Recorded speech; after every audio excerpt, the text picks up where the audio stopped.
Hello, everybody. It's Dr. Annette Feravich here clearly here in the sunshine.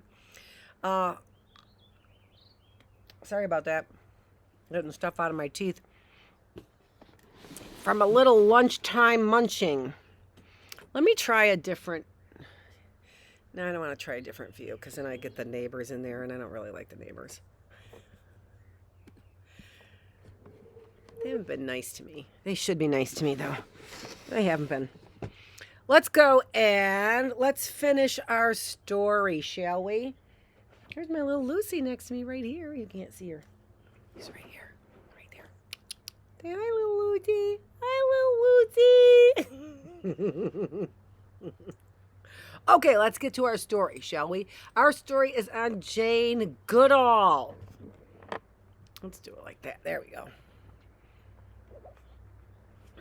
And we are on chapter 4 about the chimps is what we're reading. Jane was discouraged by how little progress she was making with the chimps. Then, I want to just make sure I'm all here. Eyes all here.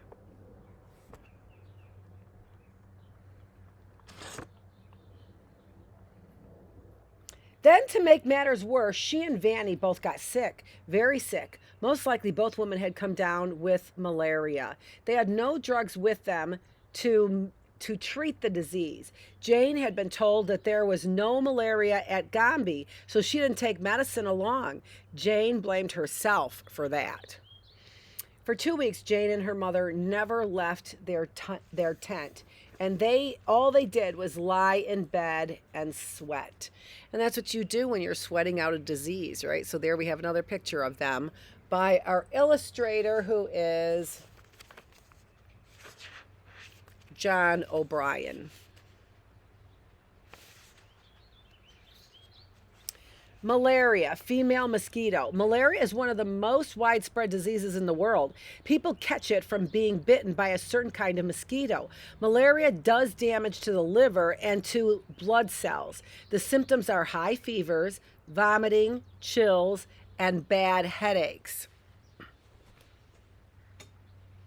I'm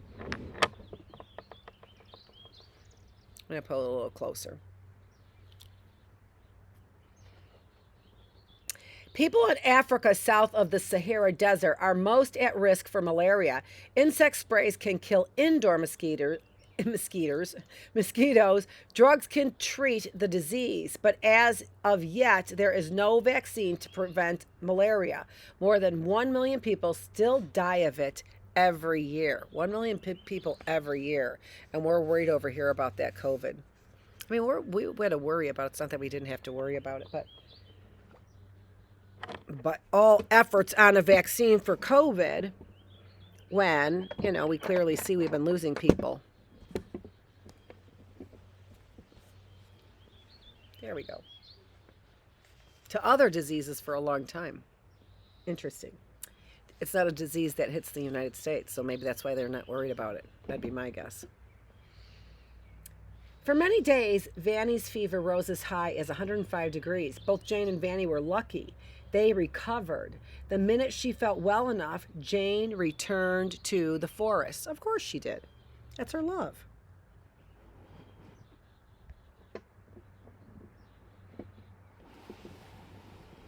Let me move this closer. This. There we go. Not what I wanted to do.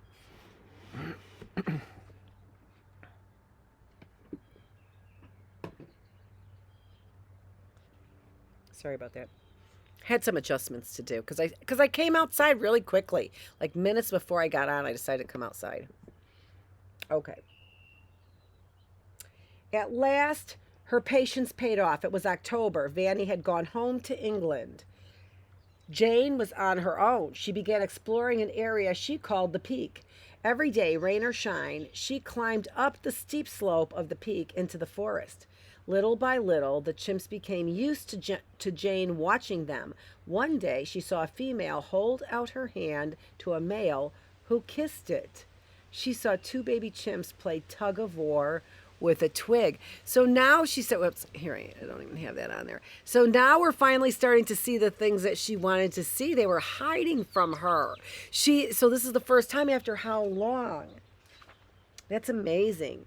Jane could tell many of the chimps apart, and she gave them names. Flo was an old female chimp. Jane liked Flo a lot. She was a very popular chimp, although to Jane, at least, Flo was funny looking. She had a big round nose and torn ears. Flo had a baby. Jane called her Fifi, and she called Fifi's older brothers Fabian and Fegan. Flo was a caring mother. She protected Fifi from the rain.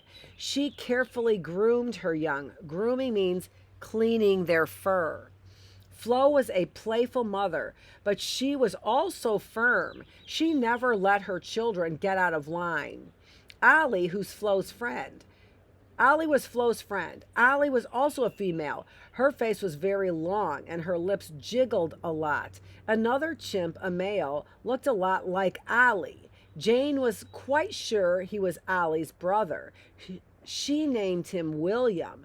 In animal studies, animals are usually given numbers, not names. In fact, many scientists think it's a bad idea to name animals that are being studied. They worry that it will make the animals seem too human. And then if they have to also get rid of them later on, or if they're planning to get rid of them later on, that probably would make it very hard for them to do their scientific studies on them, right? There we have Flo, Fegan, Fifi, and Fabian.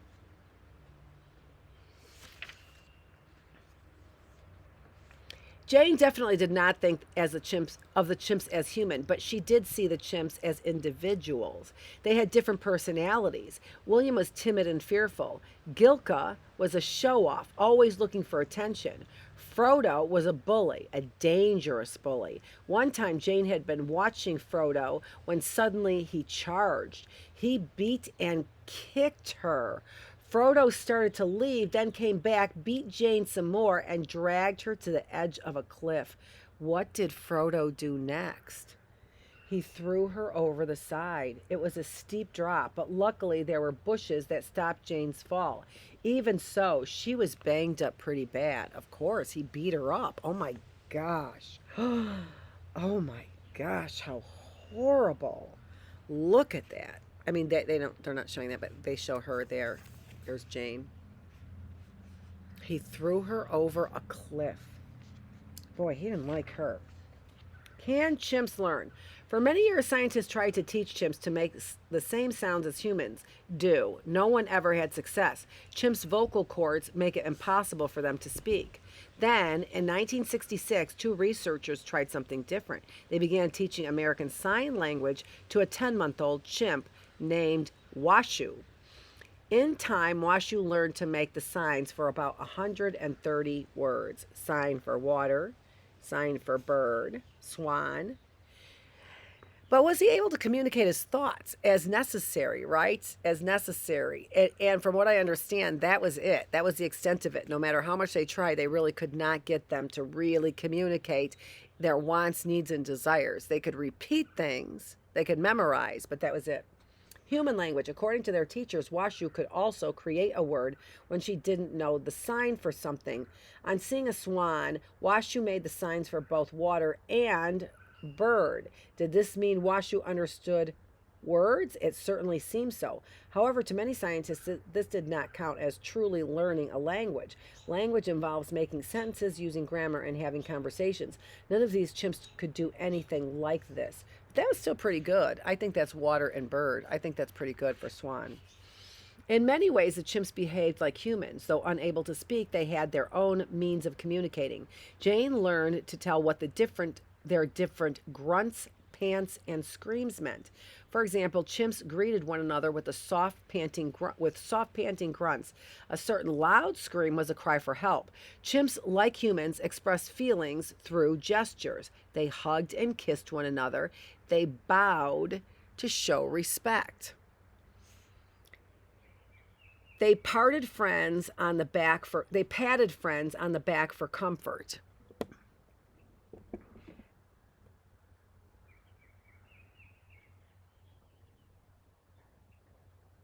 They also shook their fists or threw rocks to show anger. To Jane, naming the chimps just felt right. Did Jane have a favorite chimp? Yes. Jane called him David. David Graybeard, because of the silvery hair around his chin. In one of her books, she wrote, David Graybeard had the most beautiful eyes of them all, large and lustrous, set wide apart. They somehow expressed his whole personality. So there's a picture of John O'Brien's version of Graybeard. David Graybeard had a calm nature and was not afraid of Jane. He was the first chimp who seemed to accept her. One day, Jane held out a piece of fruit to David Graybeard. He came up to her, took the fruit, and then held her hand in his. Can you imagine? Oh my gosh. What a special moment that was for Jane. David Graybeard taught Jane Goodall a lot about chimpanzees. For a long time, scientists believed that chimpanzees were herbivores. Herbivores are animals that eat only fruits and vegetables. They do not eat meat. But one day, Jane saw David Graybeard and several other chimpanzees in the upper branches of a tree. They were grouped around something. The something turned out to be a dead piglet. Lucy, where are you?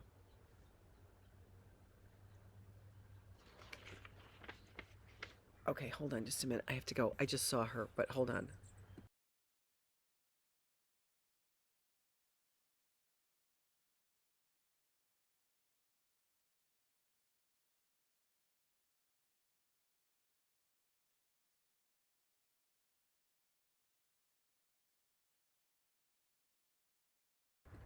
I get reading and then I take my eyeballs off of her, and that's not good.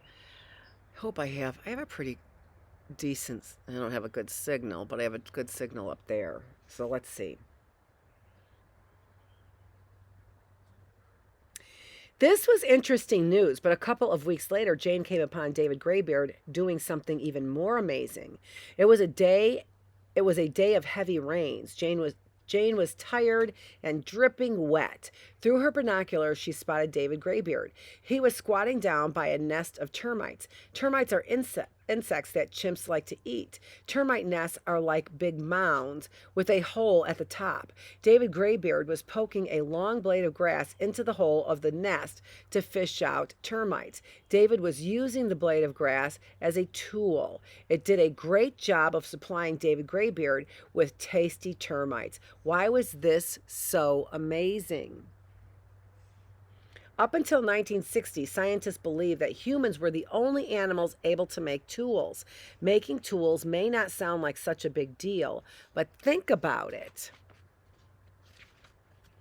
A dog digs a hole with its front paws. It does not know how to make a shovel to dig a deeper hole more easily. Also, its paws are not able to hold a shovel. An animal needs a big, smart brain to make tools. An animal also needs hands with thumbs in order to grasp tools.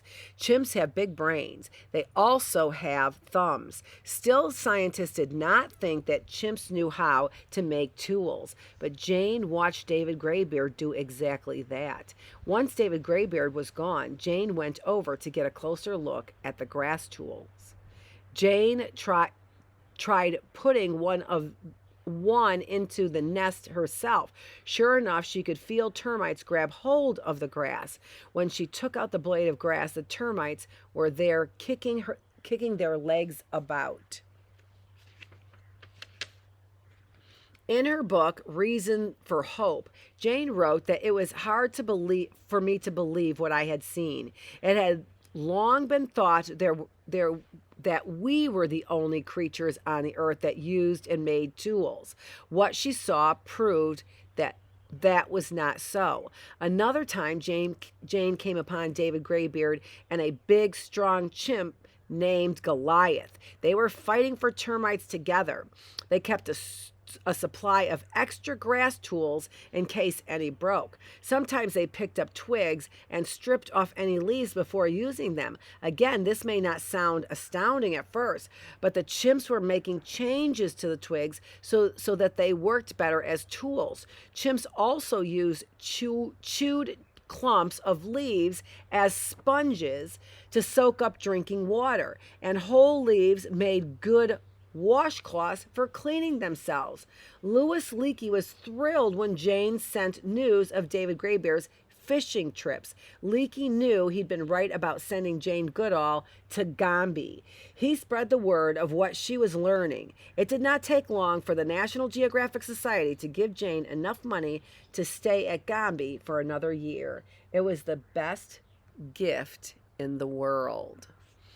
Okay, that was a long chapter, and we are at our 15-minute break. Let's see. Oh, here, let's do this. We won't do chapter 5, but we'll do this next one. How alike are chimps and humans? It may surprise you to know this, but a human being is more like a chimp than a mouse is like a rat. Why are humans and chimps so alike? The reason is that they come from a common ancestor, an ape-like creature who lived on Earth somewhere between 4 and 8 million years ago. Even a quick look at humans and chimps shows many similarities. Human and chimps' faces are alike. They show the emotions they feel, like happiness, sadness, and fear. Both humans and chimps have hands with thumbs.